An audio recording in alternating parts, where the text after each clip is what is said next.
Hello everyone. तो आज हम डिस्कस करने वाले हैं mechanical engineering and production and industrial engineering के बारे में, जो कि आपकी इंजीनियरिंग की कोर ब्रांचेस होती है। मैकेनिकल इंजीनियरिंग जिसको कि रॉयल ब्रांच ऑफ इंजीनियरिंग भी बोलते हैं, ठीक है। तो जिनका भी इंटरेस्ट इसमें है, आपका मशीनरी से रिलेटेड आपका काम अगर आपको इंटरेस्ट है तो बिल्कुल आप मैकेनिकल इंजीनियरिंग को सिलेक्ट कर सकते हो, ठीक है। तो आज जो हम इस पूरे वीडियो में जो डिस्कशन रहेगा अपना, वो रहेगा आपका मैकेनिकल इंजीनियरिंग के बारे में, उसका क्या होता है, ठीक है। जो आपके आईआईटीज है, डिफरेंट आईआईटीज है, उसके क्या आपकी ओपनिंग एंड क्लोजिंग रैंक है, ठीक है। एनआईटीज होगी, और जितने भी आपके अदर इंस्टीट्यूट है जहां पर आपका मैकेनिकल इंजीनियरिंग ब्रांच है, तो वहां की क्या ओपनिंग एंड क्लोजिंग रैंक है, ठीक है। उसके बाद हम बात करते हैं कौन कौन सी ऐसी कंपनीज है जो कि आपको मैकेनिकल इंजीनियरिंग की हायरिंग के लिए आती है, ठीक है। उसके बाद अगर हम बात करें यहाँ पर क्या क्या हम इसके अंदर सब्जेक्ट्स कवर करने वाले हैं, क्या क्या इसके अंदर हम पढ़ते हैं, ठीक है, और क्या क्या इसके आपके फ्यूचरिस्टिक स्कोप्स है, इन सब के बारे में इस वीडियो में हम डिस्कस करने वाले हैं, ठीक है। तो करते स्टार्ट बेटा। देखें, पहले हम बात करते हैं कि मैकेनिकल इंजीनियरिंग है क्या, ठीक है। तो मैकेनिकल का मतलब सिंपल सा अगर हम समझे कि मशीनरी से रिलेटेड जो भी काम होता है वो सब इसी ब्रांच के अंदर होता है, ठीक है।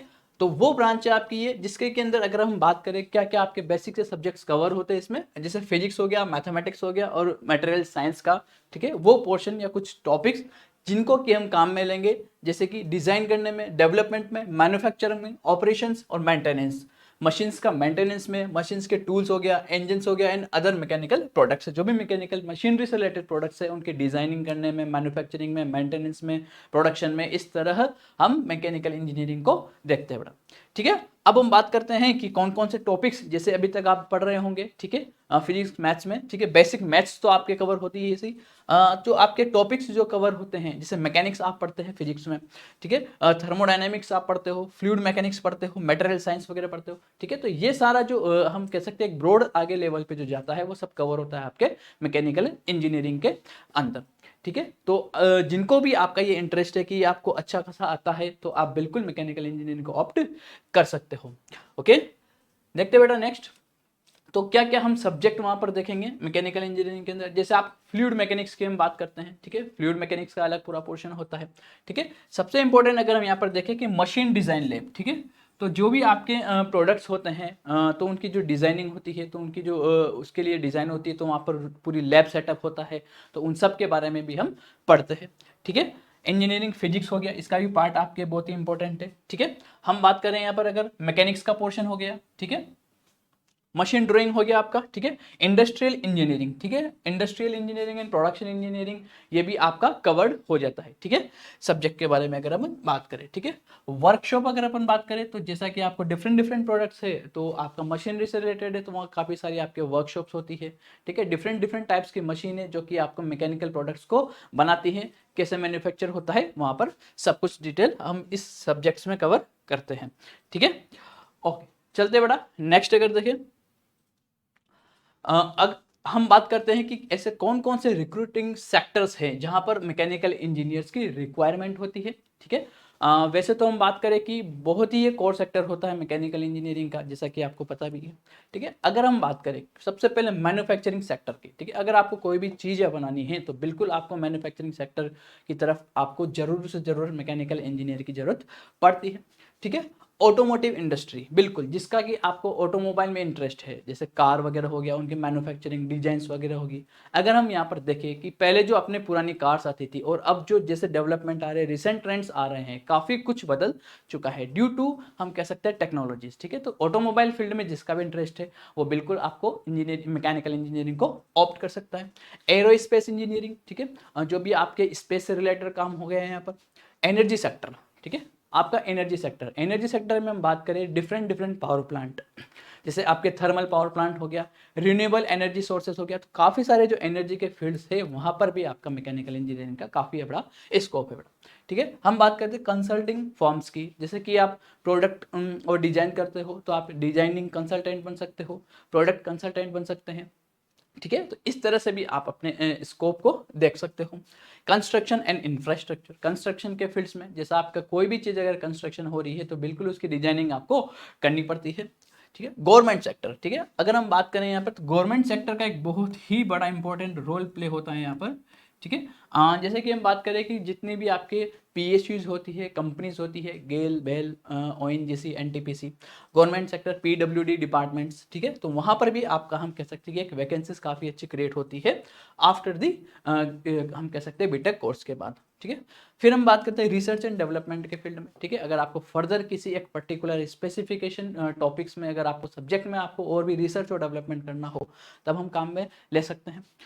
नेक्स्ट हम बात करते हैं बड़ा HVAC, ठीक है, heating, ventilation and air conditioning system, ठीक है। तो बिल्कुल ये भी आपका मेंटेनेंस से रिलेटेड काफ़ी एक बड़ा पोर्शन कवर करता है।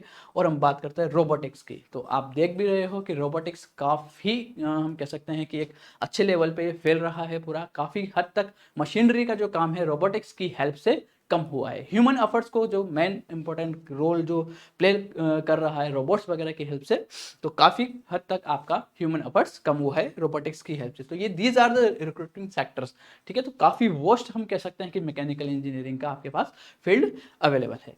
ओके, चलते बेटा नेक्स्ट, टॉप रिक्रूटिंग कंपनीज। हाँ, अगर हम बात करें कि जो मैकेनिकल इंजीनियरिंग के लिए जो अच्छी खासी बढ़िया बढ़िया कंपनीज है वो कौन कौन सी है, ठीक है। जैसे हम यहाँ पर देख पा रहे हैं, सेमेंस हो गया, आपका बेल हो गया, भारत इलेक्ट्रॉनिक्स लिमिटेड, कोल इंडिया लिमिटेड, ओएनजीसी है, ठीक है। जैसे कि हम देख भी रहे हैं कि ये आपका टॉप मोस्ट पीएसयूज है, एलएनटी है, Larsen and Toubro, Thermax, Bose India limited, ठीक है, Hindustan HPCL, Hindustan petroleum corporation limited, भेल हो गया बेटा, Bharat heavy electricals limited, IOCL, Godrej groups, aluminium company, Tata group, ठीक है। तो एलएनटी हो गया। तो ये काफ़ी सारी हम कह सकते हैं कि कुछ रेपुटेटेड और अच्छी खासी कंपनीज हैं जो कि आपके मैकेनिकल इंजीनियरिंग के लिए हायर करती है। ओके, चलो चलते बेटा नेक्स्ट। अब हम बात करते हैं कि क्या क्या फ्यूचर स्कोप्स है, ठीक है। अभी तक आप पढ़ रहे होंगे, जिसका भी इंटरेस्ट है आपने ऑप्ट किया होगा। अगर हम आगे और भी देखें कि फ्यूचर में और भी क्या क्या स्कोप्स है मैकेनिकल इंजीनियरिंग के, तो जैसा कि हम देख पा रहे हैं रिन्यूएबल एनर्जी के सेक्टर्स में, ठीक है। बिल्कुल यहाँ पर अगर हम बात करें, पावर प्लांट्स हो गया, रिन्यूएबल एनर्जीज है, ठीक है, विंड हो गया, काफ़ी सारे ऐसे सेक्टर्स है जिसमें भी आपका धीरे धीरे डेवलपमेंट काफ़ी हो रहा है। रोबोटिक्स एंड ऑटोमेशन, ठीक है, हम देख रहे हैं कि आपका रोबोट्स आ रहे हैं, और ऑटोमेटिक जो आपका पहले ह्यूमन एफर्ट्स ज़्यादा लग रहा था, काफ़ी हद तक रोबोट्स और ऑटोमेशन प्रोसेस के थ्रू आपका ये जो मैकेनिकल इंजीनियरिंग में काफ़ी लॉन्ग स्कोप है। नैनो टेक्नोलॉजी, अगर हम बात करें कि जो बिल्कुल स्मॉल पार्टिकल्स जो नैनो मटेरियल साइज के हैं, वहाँ पर भी आपका एडवांस में आपका क्या क्या आप रिसर्च कर सकते हो, उस फील्ड में हम देख सकते हैं। आर्टिफिशियल इंटेलिजेंस, एआई, बिल्कुल अब रिसेंट में भी हम देखें तो एआई ने आपका काफ़ी हद तक काफ़ी एडवांसमेंट टेक्नोलॉजी में किया हुआ है। 3D प्रिंटिंग, ठीक है, 3D प्रिंटिंग में आप समझ सकते हो कि जो भी आपका ऑब्जेक्ट है और फिर किस तरह में उसकी 3D में डिज़ाइन कर सकते हैं, और भी आप एडवांसमेंट चल रहा है इसमें, ठीक है। तो ये दीज आर द हम कह सकते हैं कि बहुत ही वॉस्ट आपका मैकेनिकल इंजीनियरिंग में फ्यूचरिस्टिक स्कोप्स है। ओके, देखते बेटा नेक्स्ट। अब बात करते हैं अपन जो ओपनिंग एंड क्लोजिंग रैंक्स है, ठीक है। तो जैसे मैकेनिकल इंजीनियरिंग के लिए जो आपके डिफरेंट डिफरेंट इंस्टीट्यूट है इंडिया में, तो उनके लिए क्या क्या ओपनिंग एंड क्लोजिंग रैंक है मैकेनिकल इंजीनियरिंग और प्रोडक्शन एंड इंडस्ट्रियल इंजीनियरिंग के, दोनों के बारे में हम देखेंगे, ठीक है। तो पहले अगर हम बात करें कि मैकेनिकल इंजीनियरिंग के लिए जो आईआईटीज की बात करें, तो आईआईटी में अगर हम देखें तो आपका कानपुर हो गया, मद्रास हो गया, और दिल्ली बॉम्बे, ठीक है। तो ये काफ़ी यहाँ का जो मैकेनिकल जो स्ट्रेंथ है वो काफ़ी स्ट्रॉन्ग है, ठीक है। और अगर हम बात करें एनआईटी की, तो एनआईटी में अगर हम देखें, एनआईटी हो गया आपका त्रिची हो गया, एनआईटी सूरतकल हो गया, वारंगल हो गया, तो यहाँ पर भी आपका मैकेनिकल का बहुत ही अच्छा स्कोप है, स्ट्रेंथ यहाँ पे काफ़ी अच्छी है, ठीक है। अब अगर अपन बात करें कि क्या जैसे कि हम देख रहे हैं कि आईआईटी में है, तो क्या आपकी ओपनिंग एंड क्लोजिंग रैंक है, ठीक है। तो अगर हम यहाँ पर ध्यान से देखें, सबसे पहले हम बात कर लेते हैं बेटा आईआईटी कानपुर की, ठीक है। तो जैसा कि हम देखते हैं कि जो ओपनिंग और closing rank after six round, ठीक है। तो जैसा कि हमें पता है कि काउंसलिंग के डिफरेंट डिफरेंट राउंड्स होते हैं, 1 to लेकर 6 तक। तो 6 राउंड के बाद अगर हम यहाँ पर आईआईटी कानपुर के लिए मैकेनिकल इंजीनियरिंग के लिए ओपनिंग एंड क्लोजिंग रैंक देखें बेटा, ठीक है। तो सबसे पहले अगर अपन देखें कि आईआईटी कानपुर के लिए मैकेनिकल इंजीनियरिंग की जो जनरल रैंक की अगर अपन बात करें, तो ओपनिंग रैंक है बेटा 1771, और जो क्लोजिंग रैंक है वो है 2940, ठीक है, जनरल के लिए अपन बात करें, ठीक है। इसी तरह अगर अपन देखें डिफरेंट डिफरेंट कैटेगरीज वाइज भी हम यहाँ पर देख सकते हैं, ठीक है। ओपन में अगर फीमेल कैंडिडेट के लिए अलग से कोटा होता है, तो फीमेल के लिए देखिए अपन 6085, और क्लोजिंग रैंक बेटा 7223 है, ठीक है। तो इसी तरह हम अलग अलग कैटेगरी वाइज हम यहाँ पर देख सकते हैं, ठीक है। ये हो गया बेटा पूरा का पूरा किस कौन सी आईआईटी के बारे में, कानपुर के बारे में, ठीक है। तो इसी तरह अगर हम यहाँ पर बात करें नेक्स्ट, अगर अपन देखें आईआईटी में रुड़की के बारे में, आईआईटी रुड़की में जहां पर आपका प्रोडक्शन एंड इंडस्ट्रियल इंजीनियरिंग की ब्रांच है, ठीक है। तो प्रोडक्शन एंड इंडस्ट्रियल इंजीनियरिंग का भी लगभग सिमिलर सा ही ट्रेंड रहता है, ठीक है। तो अगर अपन बात करें यहाँ पर आईआईटी रुड़की में जो आपका all India rank, open rank state की बात करें, ठीक है।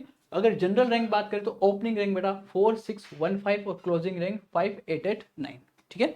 इसी तरह अगर अपन फीमेल वाला कोटे की बात करें तो 9642 और 12236, ठीक है। तो इस तरह डिफरेंट डिफरेंट हम देख सकते हैं यहाँ पर कि कैटेगरी के लिए आपकी अवेलेबल है रैंक्स, ठीक है, बिल्कुल, ठीक है। तो इसी तरह अगर अपन बात करें आईआईटीज हो गई, एनआईटीज भी अपने पास अवेलेबल है, ठीक है। तो एनआईटीज में अगर अब हम देखें तो एनआईटी अपन त्रिची हो गया, वारंगल हो गया। तो एनआईटी वारंगल के लिए अगर मैकेनिकल इंजीनियरिंग के लिए देखें तो एनआईटी वारंगल की अगर अपन बात करें, ठीक है, तो ओपन अगर कैटेगरी की बात करें जनरल रैंक तो एनआईटी में लगभग हम देख सकते हैं 11,397, ठीक है, 11,397 ओपनिंग रैंक है। एंड क्लोजिंग रैंक की बात करें तो हो जाएगा बड़ा 17,718, ठीक है। तो लगभग इतनी क्लोजिंग रैंक है, ठीक है। और भी अदर अदर हम कैटेगरी के लिए देख सकते हैं, ठीक है। हाँ, और भी अगर जैसे कि मान लो आपको अदर इंस्टीट्यूट के लिए भी देखना है या फिर आपको डिफरेंट डिफरेंट राउंड के लिए देखना है, ठीक है, तो आप बिल्कुल जोसा के वेबसाइट पर जाकर के वहाँ पर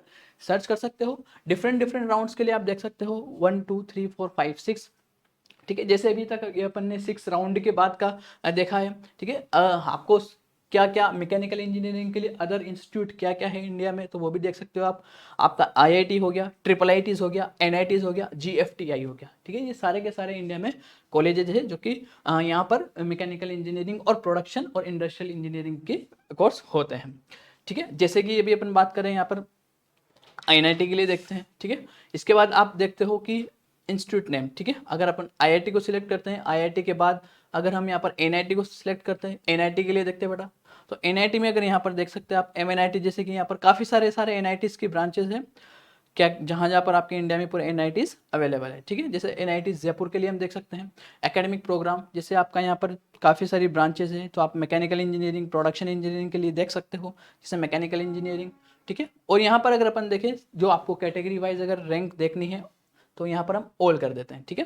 तो यहाँ पर हम देखेंगे कि एमएनआईटी जो जयपुर है वहाँ पर मैकेनिकल इंजीनियरिंग की जो ओपनिंग एंड क्लोजिंग रेंज है वो आपको दिखाई दे देगी, ठीक है। तो ओपनिंग रैंक जनरल की बात करें बेटा तो वो है आपकी 15,539 और क्लोजिंग रैंक है 23,748, ठीक है। इसी तरह अलग अलग कोटा के लिए आप देख सकते हो बेटा, ठीक है। फीमेल कैंडिडेट के लिए देख सकते हो जनरल, न्यूट्रल, ये रही category wise, EWS, OBC, SC ST, open, EWS, सब कैटेगरी के लिए आप different different opening and closing rank देख सकते हो, ठीक है। ओके, तो आई होप बेटा आपको सारी की सारी चीज़ें समझ में आ गई होगी। तो अब आप समझ गए होंगे कि जिनका भी आपका मशीनरी से रिलेटेड अगर आपको काम चाहिए या फिर आपका इंटरेस्ट है तो बिल्कुल आप मैकेनिकल इंजीनियरिंग और हम बात कर सकते हैं प्रोडक्शन और इंडस्ट्रियल इंजीनियरिंग को ऑप्ट कर सकते हो। ओके।